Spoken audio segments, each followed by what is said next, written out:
The Mandalorian has reignited costumes, props, merchandise, you name it, and today I want to talk to you about my own personal Mandalorian project.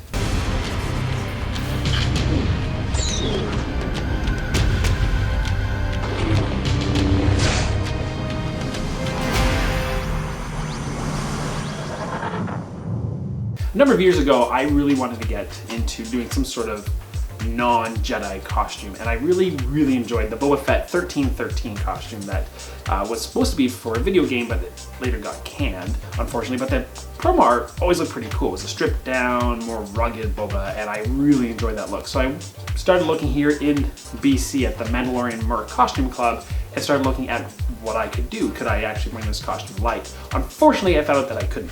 So what I decided to do was take that and start to develop my own ideas. In the interim of coming to that decision, the new Mandalorian TV show came out, which did take its inspiration a lot. It actually took a lot of its inspiration from the 1313 concept and created their own look. So in the midst of me doing my own thing, I started pulling in ideas from all aspects of the Mandalorian and 1313 and kind of blending to make my own costume. Now the costume's super involved, and I'm gonna try and go through different pieces of it through a number of different videos in the next few weeks as I try and push to get accepted into the Mandalorian merch.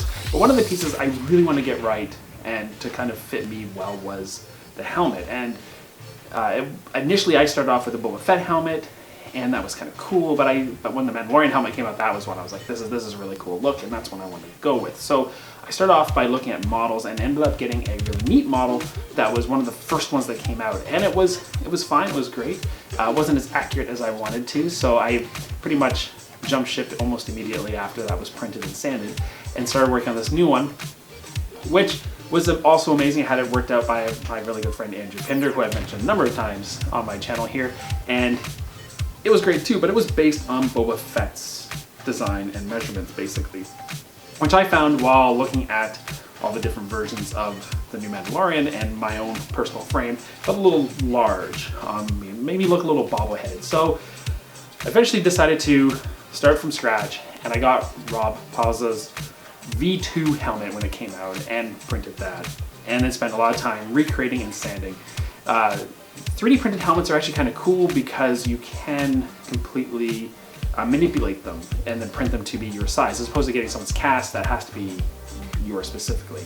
So what I did is I took that, I happened to have a 3D scan of my head through work and was able to manipulate everything and have that version twisted and merged and squashed and everything you can imagine to kind of make it fit my head as best as possible. And then we printed it, and then I sanded it, and I did recently get myself a Anycubic photon printer, so I was able to do a lot of the smaller details with a nice resin printer, and then just worked my way at it.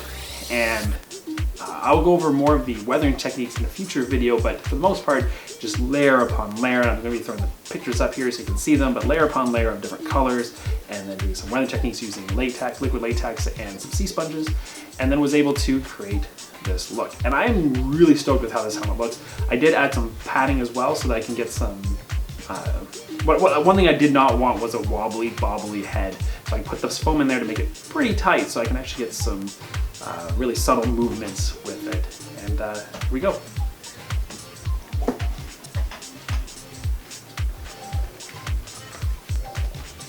I'm not sure how my voice is going to come through on here, but this is my helmet, and you'll be seeing a 360-degree video on here shortly with that. But there.